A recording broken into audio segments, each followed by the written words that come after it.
সবসময় চিন্তা করব আমাকে আল্লাহ কি দিয়েছেন, এটা চিন্তা করব না আমাকে আল্লাহ কি দেন নাই। আল্লাহ পাক আমাকে সুস্থ রেখেছেন, নিরাপত্তা দিয়েছেন, আমি খাচ্ছি, পান করছি, চলতে ফিরতে উঠতে বসতে সবসময় আমরা আল্লাহ পাকের নিয়ামতগুলো স্মরণ করব এবং সবসময় বলতে থাকবো আলহামদুলিল্লাহ, বলতে থাকবো আলহামদুলিল্লাহ। আল্লাহুম্মা লাকাল হামদ হামদান কাসীরান তাইয়িবান মুবারাকান ফি কামা ইয়ানবাগি লিজালালি ওয়াজহিক ওয়া আযীমি সুলতানিক।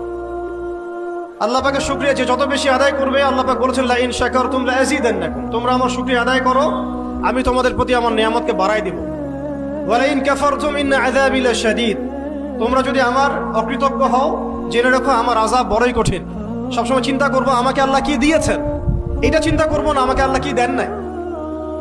আল্লাহ পাক আমাকে সুস্থ রেখেছেন, নিরাপত্তা দিয়েছেন, আমি খাচ্ছি, পান করছি। এই যে নিয়ামত, আল্লাহ পাকের যে অগণিত নিয়ামত, এটাকে স্মরণ করা এবং সে অনুযায়ী শুকরিয়া আদায় করা। আল্লাহ পাক সবাইকে শুকরিয়া আদায় করার তৌফিক দান করে।